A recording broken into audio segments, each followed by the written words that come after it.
latency or tokens, or like the overall success of a project is often kind of limited to the scope of the POC, and people don't really take into account the potential scale or the potential usability of the final project.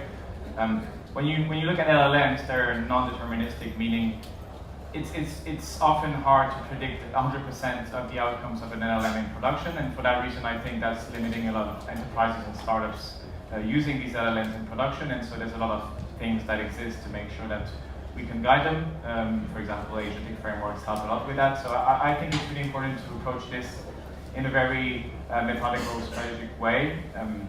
So a lot of time businesses, they look at like the final outcome, and so the final outcome could be time saved, or the process that involved, or like the cost saved on the specific operation, and so that's really important to underline during the stage of the POC.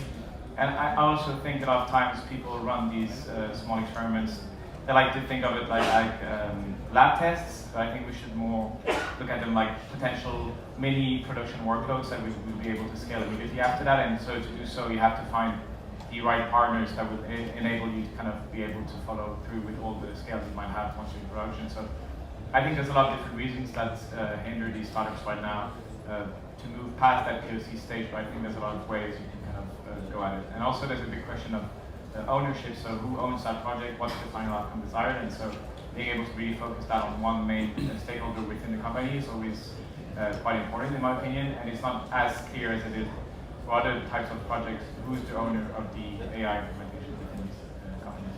Interesting. Would you like to add something from a perspective of the larger company providing the POC stage? Well, actually, regarding the 95% number, there's many nuances. Actually, that was misquoted in many news outlets, so no worries. Even small experiments on a personal basis with using LLMs, for example, wasn't even counted for. I think it was usually put out of proportions. I think we're doing much better actually, and it has much more potential than was. It's now being used as a scare tactic to drop it all, whereas we need these pilots to actually succeed. Of course, we need to be more efficient, and we need to reap these benefits. I would love to hear founders' perspective, right? So right now, Alessandro, I know you're prepared for a couple of pilots, right, with larger enterprises. So maybe you can share your, kind of a checklist. How can a, early stage company prepare themselves for enterprise sales? Yeah. So, well, at the beginning we failed a lot. So we've only inside at 95%.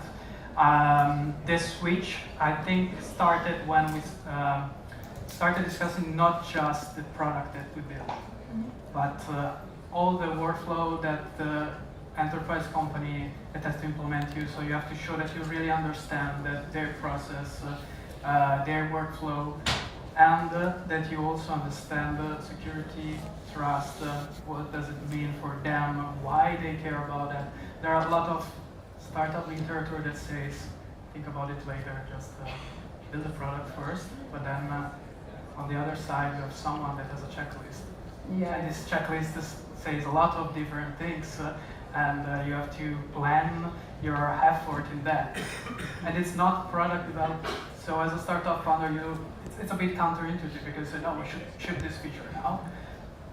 But the reality is that you can ship that feature, but if you don't match with the procurement team, with the security team, you're never gonna get the sale. Yeah. So sometimes you should choose ISO 27001 versus shipping a new feature early on. And if you start early on, it's easier to get it. Absolutely. It can take up to 6 months, right? Sometimes for founders to prepare for all the. Yeah, but we did it on the first day. So our company is 8 months old.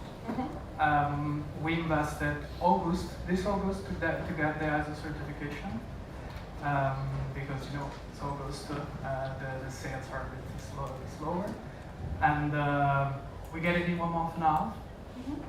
From the beginning to the Jan. Now we're probably gonna get the SOC 2 certification by the end of the year. Yeah, I think in general, because I'm working with both, right, with startups and with corporate. Yeah. And I have to say that I'm asking myself, not because I'm a part of CIC, but how people are doing when they don't have people like us in the middle to orchestrate everything, right? Because the culture is so different, and on the corporate side, a lot of people are approaching us and saying, oh, we have this small problem, but when we are entering in a proper audit, we start to realize, yeah, that's not really the problem. There is a whole strategy to build. So for AI, I think you can complete this judgment, but with AI, for example, a lot of people want AI, but they don't understand that AI starts by data.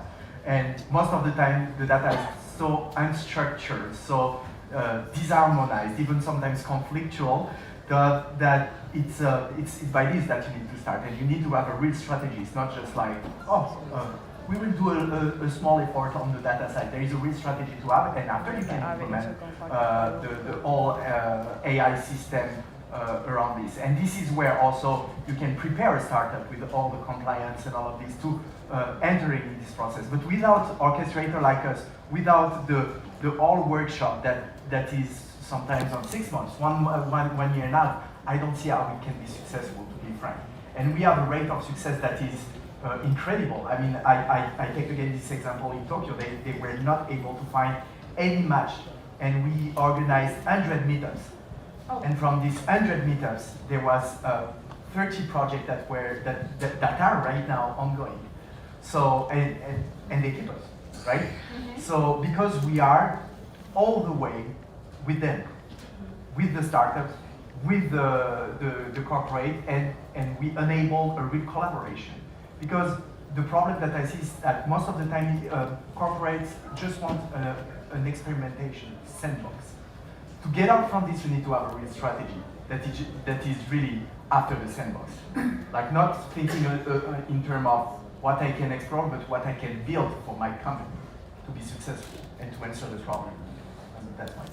Yeah, and to add on to that, I think startups often have a tendency to picture enterprise and corporate as heavy bureaucracy, but I think they often disregard the good things, which are trust and distribution and the access to much bigger infrastructure. And basically what it does is it unlocks markets for all these startups, so I think they should approach it that way too.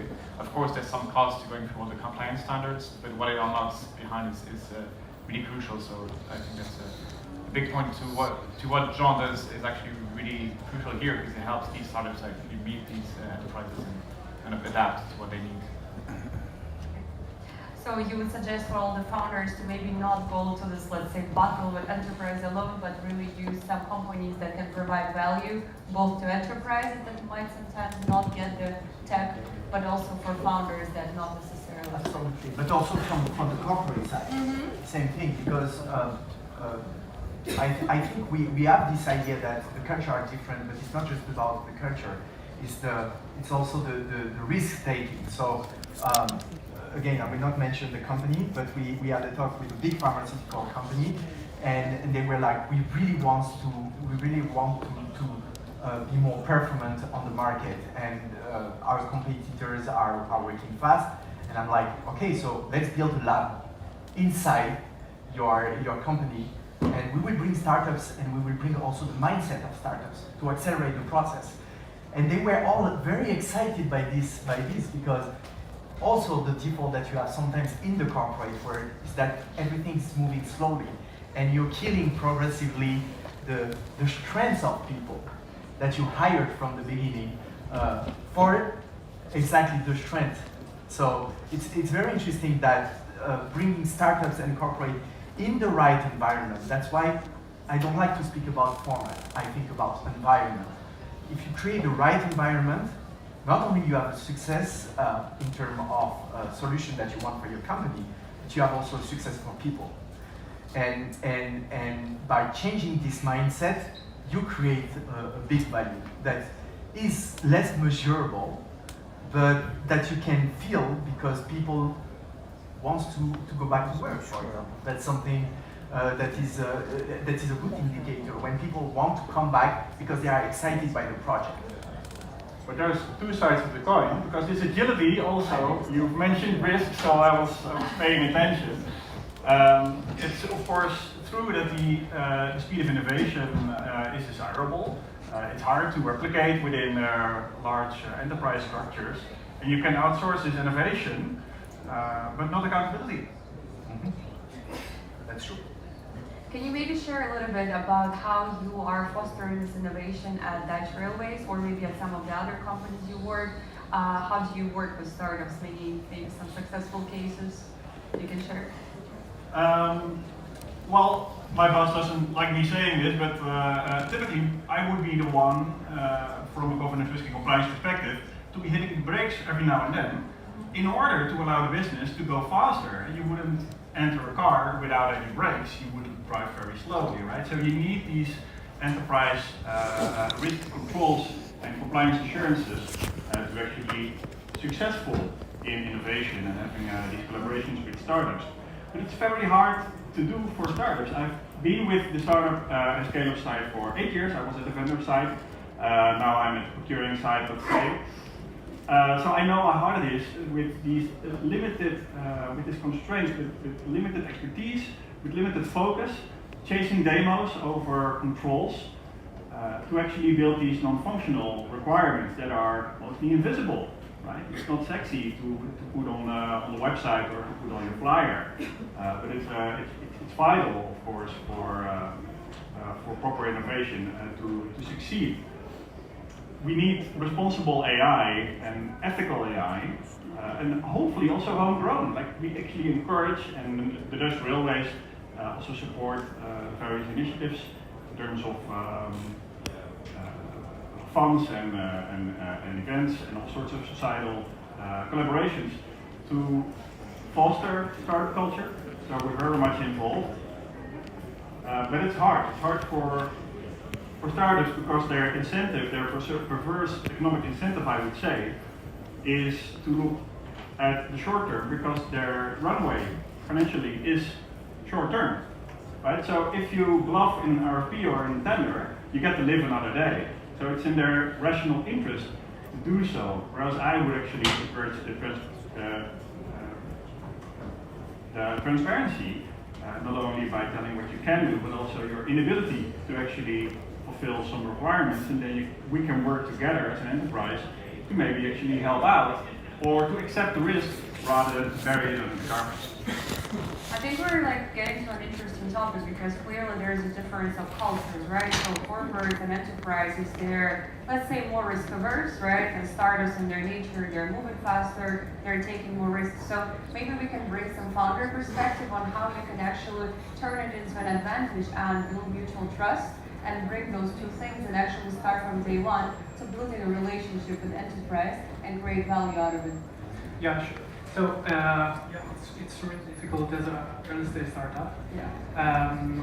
What I would suggest to another founder, is something that I understood during this journey, is that start to knock to the enterprise and the corporate world early on. Not because you want to burn your runway just on 2 big logos, but because you want to understand the requirement, you want to understand how the big fish work, how the word out there work. I was, my previous experience, we were building a tool for e-commerce, and this company was just small, medium, and mid-market. We actually went up market after Series B. So, and we never thought that, talking with an enterprise, talking with a corporate, they expose a lot of problems that you can solve with your product that really can influence your roadmap.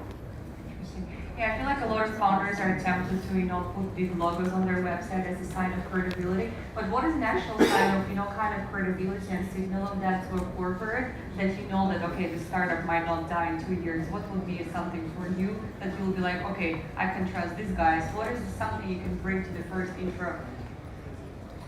Yeah, of course, the way that they actually approach these non-functionals, these cybersecurity controls, these AI risk controls, all the way from fairness and bias to safety or transparency.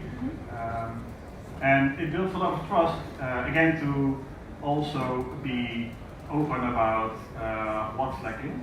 And of course, to do invest in technical documentation and oversight controls, and to really demonstrate that you get that you're in there for the long term, because actually doing the opposite would signal that you are only looking at the short term, which might be an indication of economical feasibility of the company. So I applaud you also already diving in the compliance angle from day one, which is kind of rare in my experience, and we need more of that. It's vital. So I completely agree with that, and I will jump on this, not on the CIC side, but on Ethos side, my responsible hub for AI, because we have this from the beginning, when we curate the startup very much, and when we have them for the 5 months residency that we have in MIT and in Berlin, we have also lawyers, policymakers who accompany them with regulation and how they can build from scratch, and with also engineers, the group of engineers that we have, something that complies with the rules. So when after CIC is coming in the equation and start to scout startups for corporate, they already have the compliance pack that you need when you're coming to corporate. And this is why on this side the EU AI Act could serve as a link for trust between the both worlds. And I think that's the minimum. Yeah, it's very good to have, because it creates a level playing field, right? And that's actually what we need, because we can look at the market, we can look westward or eastward. You know, in the West, ethical values that we need for responsible AI, like diversity and inclusion, are becoming taboo very rapidly, right? And if you look east, a fundamental right like privacy means something else entirely. So we need these homegrown European alternatives that are not even good enough, but actually thrive and drive, push this innovation. And I think the AI Act, as well as the collective European values that we have, these ethical values that we want to see ingrained within these models and within these AI systems. I think the EU has the best opportunity to actually provide that as a differentiating factor of the market. And legislation is the core of it. AI Act is doing a proper job, I believe, and we should applaud the courage of Brussels to stick their necks out, because it will become tight, you know, as we move along with Trump in the White House. We have to stand our ground from a European legal perspective. Yeah, I think it's early enough in this AI market that we can kind of level out the playing field and build out a compliant by design industry around AI, and I think that applies to both corporate and startups. So it will end up making things much easier to do business with these type of companies in Europe. There's a whole other question about how it works to build out relationships, as you mentioned, with the West and the East. But I guess within Europe, having these kind of frameworks and regulations in a way can give us a positive thing for companies and startups. Yeah, it makes it easier to do the right thing, right? If your competitor is also doing it and investing in these non-functionals, it's easier to do the same. Yeah. And that's great, that's amazing. Yeah, there is finally a shared vision that is even the core of any collaboration. We need to at one point to have a shared purpose and shared vision, and we should be kind of proud for the vision that we develop in Europe and stand by it. I think so. Here. Yeah, as also a founder, it's for me the competitive edge when I go outside Europe, because the bar is so high. For example, now we are starting this proof of concept with an Tech company in Singapore, and we had everything like prepared, ready, because like talking with companies here in Europe, there is where's the bar. So now that we're talking outside, it's quite easier to go through all the process, because everything is ready as a company. Just on this point, because I think that it is true, there is a problem of competition and global competition, but we created, for example, an ecosystem with investors who share the goal that we have to build responsible AI. And with this ecosystem here in Europe, but also in the United States, we just use this whole ecosystem to make grow this startup. So you are not losing the advantage, you just stay in your bubble, stand by your choice, and have the whole ecosystem to make you fly in some way. So this is, I think, the counterpart that we can find to answer the problem of competitivity or competitiveness. Yeah, so risk controls and compliance as a actual business driver and competitive advantage. Right. That's my dream world. Yeah, that's my It's right there. Yeah. So I mean, of course, it's a common narrative that regulations in the EU AI Act actually slow down innovation, but have you noticed that maybe, for example, in certain deals or for early stage startup founders, that it has affected the speed of movement, or you haven't noticed it so much? Now, as I said before, if you start early and you plan how you build the product in the right way in terms of architecture and infrastructure, then you can get those kind of control in place easily. You can outsource some part. It's much way slower if you do it at a later stage, where maybe you have to implement controls in each employee's devices, or things like how do you manage your clusters, where's your data, what's the policy that you have with your LLM providers, etc., etc. So I would say, as a rule of thumb, start early, because you're not going to burn your runway on that, because it's easier, it's faster. Absolutely. I think we started talking a little bit about how Europe, is compared to other countries and what is our competitive edge. Of course, there are a lot of debates about how fast we're moving, how innovative we are, but I believe we're all on the same page and we're European optimists. So maybe you can give me some examples of where Europe has the edge. What is our advantage and where should we double down on? Again, I think it is this. You think? Yes, because I was in San Francisco, and so I know I'm coming from Stanford, so I know the ecosystem at Stanford. I know the system in MIT and Harvard, and I know the system in Paris and also Germany. So I have kind of the whole spectrum from the Western side, right? And what I see is that we are the only one to think about, to have a vision, and that reassured me. That reassured me that we don't create something just to create and to make money, but we are this part of humanity that want to build something for good and for humanity. And again, I stand by this, and I think we are building something that is deeper, and we should continue to have this model. We are slower, yes. I saw the numbers this morning. 72% adoption in corporate in US, 47 in Europe for AI. But I believe that in 5 or 6 years, we will have a clear differentiation, and it's our differentiator also. Slow and steady wins the race. Yes. What they're saying. Yeah, I think an interesting point to underline is that you mentioned, for example, Paris and like Europe as an ecosystem. So being French, I know Paris, like the ecosystem pretty well, and I've seen a lot of these people that went to San Francisco to kind of work at DeepMind or like Meta, all these big companies, tend to come back to Europe and bring that experience and innovation back with them and create new companies in Europe. So I think in a way Europe is becoming more and more attractive. What might be missing now is the level of funding you can find in the Bay Area, for example, going back to Europe, but that's kind of also being addressed. So I think we have good reasons to be optimistic about the future of AI in Europe. Yes, and I think, I mean, if anybody here in the room has a power in decision making in this way, I would like that you do something for this, but we need more harmonization in Europe.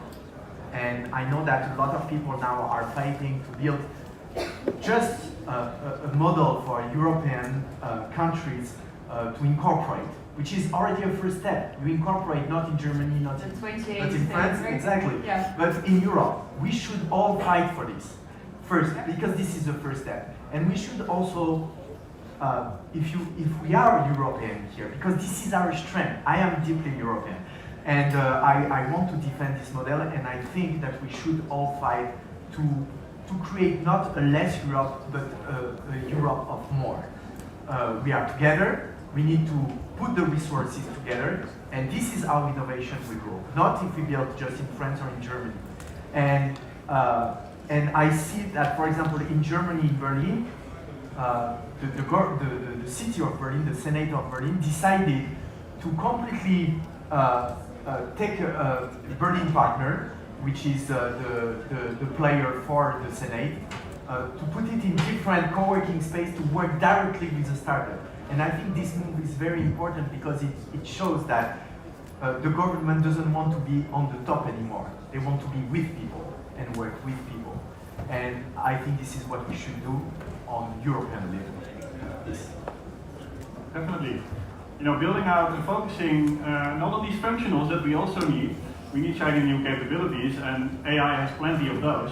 But by building these resilient systems, these responsible AI systems, will hopefully and probably allow us to compete for the long term. That's what we touched upon. That's the main difference.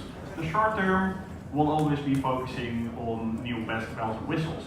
But what does it mean to have these resilient systems with proper cybersecurity and safety controls? And not having AI models that actually discriminate against minorities and all that terrible stuff that can happen in terms of incidents. That will cost organizations their reputation, their livelihoods, it will hurt fundamental human rights. So planning for this will allow us to succeed on the long term rather than having this very narrow field and this short horizon. That's what Europe can and should do. Beautiful. I mean, we can also touch a little bit the topic you already mentioned. So, of course, we all know that there's a big problem with the later stage funding in the EU, right? So, a lot of companies, unfortunately, have to turn to the US or other regions, you know, to get later stage funding, and that comes with constraints. They have to flip up or move headquarters. They choose to do that. So, do you see any initiatives, maybe on the governmental level or from corporates, to kind of solve this access to later stage capital, so we can keep the European companies headquartered here? Well, I was at the Italian Tech Week last week, and Ursula von der Leyen was talking about this 28 regime that will be rolling out next year in a couple of years to have this everything harmonized, so it's not difficult to hire someone, to establish. So this hopefully you're going to see less European company with a Delaware C corp, and more European one. And I'm quite optimistic in this sense, I would say, on the 26th and the 27th of the January. I still think that it is a mindset, and that in Europe we are still too fragmented in our mind. Absolutely. And so I completely feel European. I think everybody saw it. I don't know how many of you feel this way also, but I think same. If you have different funds, they should start to also bridge and join the forces to invest more in company at later stage, like Series A and Series B, for example. And this is what Americans are doing all the time. They're just joining forces. I have an example recently. A friend came out from MIT. So you need to know that most of the funds are going for people who are going out of the university in the United States. So Stanford, MIT, and Harvard. And these people are using all the network they have, and they just join forces like this. Oh, I'll put this check. I will bring a friend, and he put another check, and this is how it works. So why we are not able to do that at the European level? I think our time is up, so let's just wrap it up by saying that I think we all can agree that there is a lot of, optimistic things about Europe, and we're tech optimists and European optimists. And if we have to give one advice to early stage founders, would be start thinking about your compliance earlier, right? It's a signal to enterprises that you're safe and in control. So thank you so much. I think it was a very beautiful discussion, and yeah. Thank you.